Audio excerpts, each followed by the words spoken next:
চতুর্ভুজ হেঁটে ওর ভিতরে বসলেন। আল্লাহ পাকের কাছে বলে, আল্লাহ পৃথিবীরাজের সৈন্যরা তো আমাদের উপরে আক্রমণ করতে চায়, আল্লাহ তুমি হেফাজতের ব্যবস্থা করো। আল্লাহ পাক বলেন, খাজা মঈনুদ্দিন আমি তোমাকে হেফাজতের জন্য আমি আল্লাহর পক্ষ থেকে মদদ দিচ্ছি, সাহায্য করছি, কারণ তোমার সাহায্য করা আমি আল্লাহর জন্য ওয়াজিব হয়ে গেছে। ওলিরা কার বন্ধু? একটু জোরে কার? আল্লাহর বন্ধু হচ্ছে ওলিরা। সমস্ত হক্কানি ওলিরা এরা আল্লাহর সাথে বন্ধুত্ব করে। আপনিও বন্ধুত্ব করতে পারবেন, আপনি ওলি হতে পারেন চেষ্টা করলে। জোরে কান সুবহানাল্লাহ। আরো জোরে বলেন, আরো জোরে বলেন মারহাবা। তাহলে আজকে আমরা কিভাবে চেষ্টা করলে ওলি হওয়া যায়, আমরা সেদিকেও আমি কিছু ইশারা আজকে দিয়ে যাব ইনশাআল্লাহ। সুতরাং আমরা ওলি হওয়ার পদ্ধতিতে যাচ্ছি। খাজা মঈনুদ্দিন চিশতিকে আমার আল্লাহ বললেন, আনা সাগর থেকে তোমার ওজুর কেটলিতে পানি নিয়ে আসো। সুবহানাল্লাহ। ওজুর কেটলি খাদেমকে দিয়ে বললেন, বাবা আনা সাগর থেকে তুমি এক কেটলি পানি নিয়ে আসো, আমি ওজু করি। আনা সাগরে পানি আনতে যাওয়ার পর আনা সাগরের কোটি কোটি বালতির পানি আমার আল্লাহ খাজা হুজুরের ওজুর কেটলির ভিতরে আল্লাহ ঢুকাই দিয়েছে। সব সাগরের পানি শেষ। আল্লাহ পারে কি পারে না?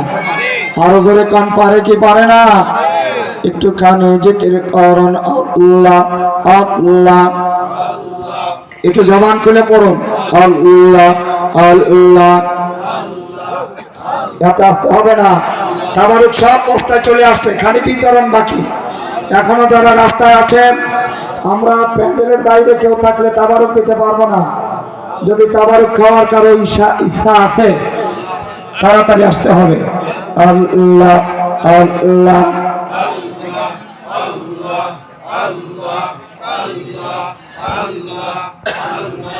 আরো জোরে আল্লাহ আল্লাহ।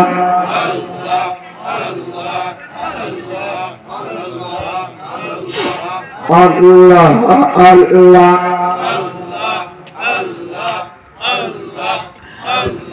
খাজা মঈনুদ্দিন চিশতি আজমিরি রাহমাতুল্লাহ আলাইহি পানিটা যখন ওজুর কেটলির ভিতরে যখন নিলেন, এলাকার মধ্যে ঘোষণা হয়ে গেল।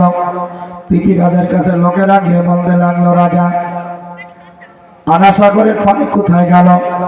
খাবারের পানি নাই, পশু পাখি পানি খেতে পারে না, আমাদের ব্যবহারের পানি নাই, আপনার মতো নেতা মানি না, মানব না। আন্দোলন শুরু হয়ে গেল।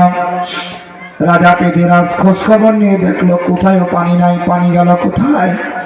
জয়পালকে ডাক দিল, কি হতে পারে? জয়পাল ছিল ভারতবর্ষের তৎকালীন সবচাইতে বড় জাদুকর। জাদুকর বলছে, মহারাজ এখানে আল্লাহ ফকির জাদু করে পানি নিয়ে আসছে কেটলিতে। তোমার চাইতে বড় জাদুকর তো পৃথিবীতে নাই, বর্তমান বিশ্বে নাই, তুমি তার উপরে জাদু চালাও। পাহাড়ের উপরে চলে গেল, মন মন পাথর, এটা চাপা নিয়ে 313 জন সহ খাজা মঈনুদ্দিন চিশতি আজমিরি রাহমাতুল্লাহ আলাইহি তিনি হত্যা করে ফেলবেন। আমার আল্লাহর কাছে 5 ডিজিটের মোবাইলে ফোন করলো, আয় আল্লাহ রাজা পৃথিবীরাজ তার জয়পাল নিয়ে আমাকে জাদু করতে চায়, মাওলা তুমি আমাকে হেফাজত করো। আল্লাহ পাক বললেন, ওয়াকানা হাক্কান আলাইনা নাসরুল মুমিনিন। যারাকান আল্লাহু আকবার। প্রত্যেক মুমিন বান্দা ওদের সাহায্য করা আমি আল্লাহর জন্য ওয়াজিব হয়ে যায়। দুনিয়াতে যত মুমিন বান্দা আমি আল্লাহর কাছে সাহায্য চাই, দুনিয়ার সব মুমিনদের সাহায্য করা আমি আল্লাহর জন্য ওয়াজিব হয়ে যায়। আর জোরে বলেন মারহাবা। ওরে খাজা মঈনুদ্দিন চিশতি চিন্তা করো না, তোমাকে আমি আল্লাহ হুকুম করলাম তোমার পায়ের 2টা খড়ম ওই জয়পালের দিকে নিক্ষেপ করে দাও। খড়মটা নিক্ষেপ করার দায়িত্ব তোমার, বাকি কাজটা মীমাংসা